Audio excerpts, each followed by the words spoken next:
माघ महा महत्तम दूसरा अध्याय। हरे कृष्णा, राधे राधे। पुराणों में वर्णित है कि माघ माह में पूजा अर्चना और स्नान करने से भगवान श्री हरि विष्णु को बड़ी ही सरलता से प्राप्त किया जा सकता है। आप पर श्री कृष्ण की साक्षात कृपा है, तभी आप ये माघ महत्तम सुन रहे हो। अब करना बस इतना है कि भक्ति को बढ़ाना है। अब हम अपना माघ महा महत्तम का दूसरा अध्याय सुनेंगे। सबसे पहले भगवान श्री गणेश और अपने गुरुदेव को याद करें और माघ महत्तम का दूसरा अध्याय सुने। मंगलकारी देव तुम, मंगल करो गणेश, जगवंदन तुम्हरे करे, काटो सबके कलेश। बोलो गणेश जी महाराज की जय। गुरु मन में बैठत सदा, गुरु है भ्रम का काल, गुरु अवगुण को मीटता, मिटे सभी भ्रम जाल। बोलो गुरुदेव महाराज की जय।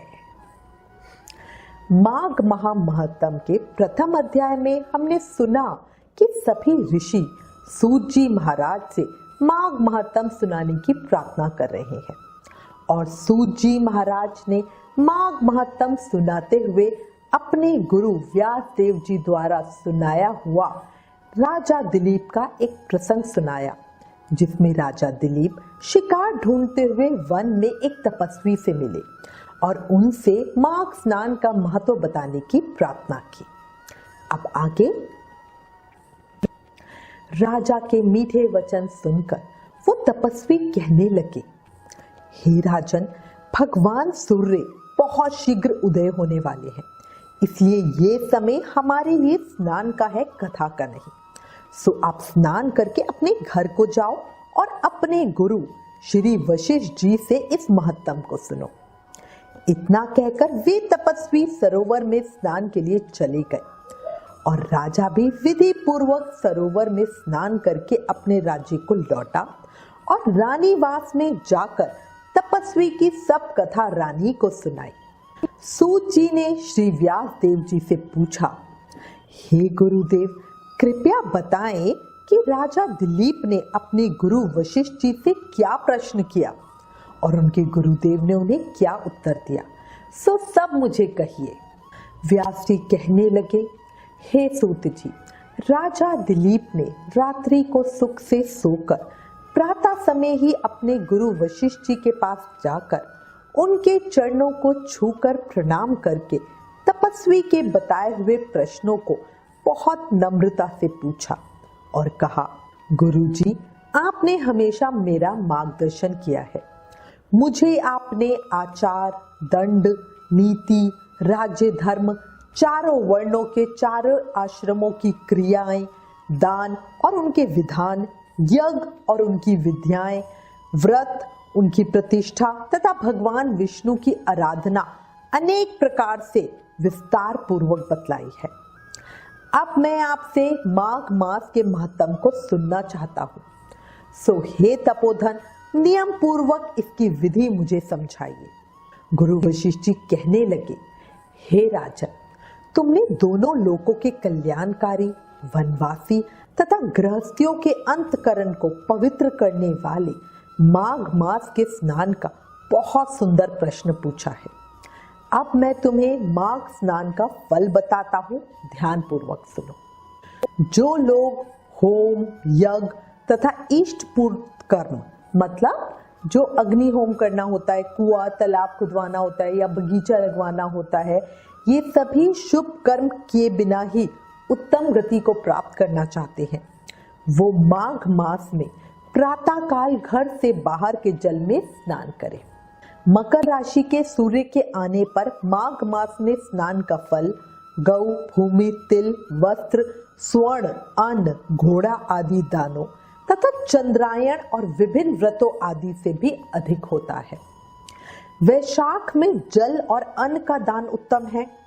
कार्तिक में तपस्या और पूजा की प्रधानता है तथा माघ में जप, होम और दान, ये तीनों बातें विशेष हैं। जिन लोगों ने माघ में प्रातः स्नान, नाना प्रकार का दान और भगवान विष्णु के स्तोत्र का पाठ किया है, वे दिव्य धाम में आनंद पूर्वक निवास करते हैं। अपनी किसी प्रिय वस्तु के त्याग और माघ नियमों के पालन से साधक अपने पूर्व जन्म के पापों का अंत करके अधर्म की जड़ को काट देता है। माघ में स्नान करने वाला पुरुष राजा और मुक्ति के मार्ग को जानने वाला होता है। दिव्य दृष्टि वाले महात्माओं ने कहा है कि जो मनुष्य माघ मास में सकाम या भगवान के निमित्त नियम पूर्वक माघ मास में स्नान करता है, वो अनंत फल वाला होता है। उसको शरीर की शुद्धि, प्रीति, ऐश्वर्य तथा चारों प्रकार के फलों की प्राप्ति होती है।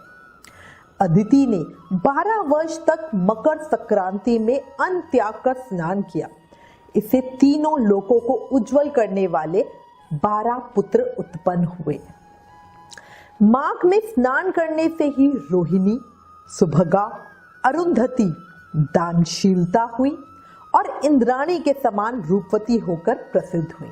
जो माघ मास में स्नान करते हैं और देवताओं के पूजन के लिए हमेशा तैयार रहते हैं, उनको सुंदर स्थान, हाथी और घोड़ों की सवारी तथा दान देने के लिए धन प्राप्त होता है। अतिथियों से उनका घर भरा रहता है और उनके घर में सदा वेद ध्वनि होती रहती है। वो मनुष्य धन्य है जो माघ मास में स्नान करते हैं, दान देते हैं तथा व्रत और नियमों का पालन करते हैं। अन्य शुभ कर्मों के पुण्य से स्वर्ग में गए हुए मनुष्य अपने पुण्य समाप्त होने पर वहां से लौट आते हैं, पर जो मनुष्य माघ मास में स्नान करता है वो कभी स्वर्ग से वापस नहीं आता। इससे बढ़कर कोई नियम, तप, दान पवित्र और पापनाशक नहीं है। इससे बढ़कर कोई तप और इससे बढ़कर कोई महत्वपूर्ण साधना भी नहीं है। ये परम हितकारी और जल्दी ही पापों का नाश करने वाला है।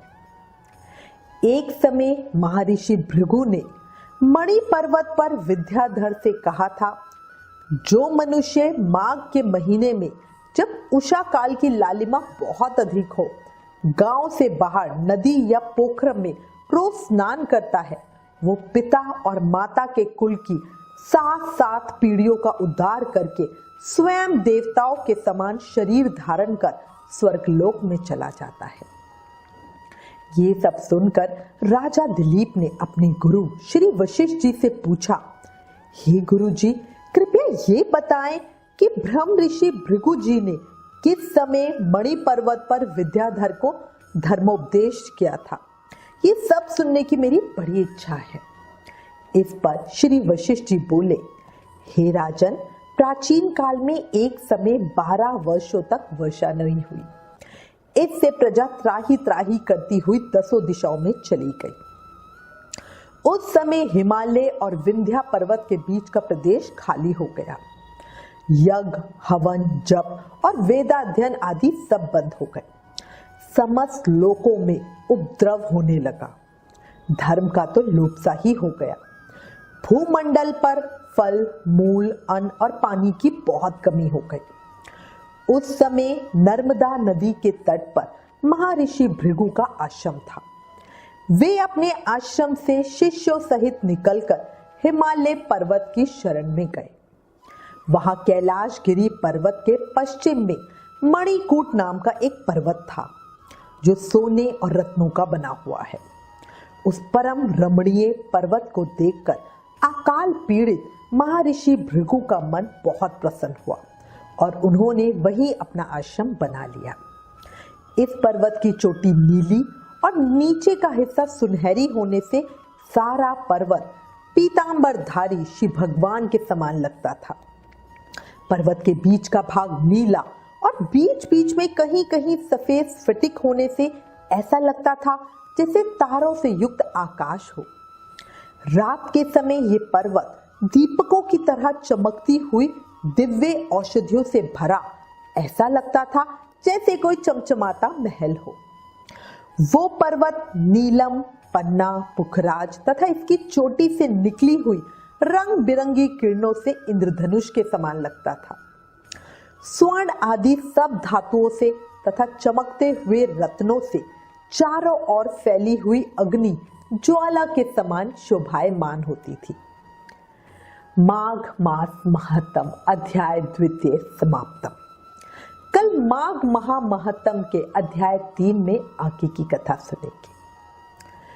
याद रखो, जीवन क्षणभंगुर है, अभी है और अभी नहीं। इस धरती को मृत्युलोक या दुखालय कहा जाता है, जहां पर हर समय दुख ही दुख है, कोई ना कोई परेशानी है। जब हमें अपनी अगली घड़ी का भी नहीं पता कि अगले क्षण क्या हो जाए, तो फिर हम किस चीज का सहारा लेके चलते हैं। अच्छा है इसी समय इस शरीर का उपयोग करके अपने कर्म बंधन से मुक्ति पा ली जाए, और इसका सबसे सरल आसान रास्ता है नाम जाप करना।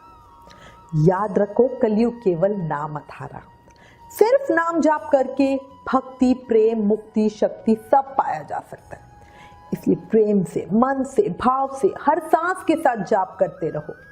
हरे कृष्ण कृष्ण कृष्ण हरे हरे, हरे Ram Ram Ram Hare Hare. Please in videos को अधिक से अधिक शेयर करके शास्त्रों का प्रचार ज्यादा से ज्यादा करें, ये भी एक सेवा है। राधे राधे।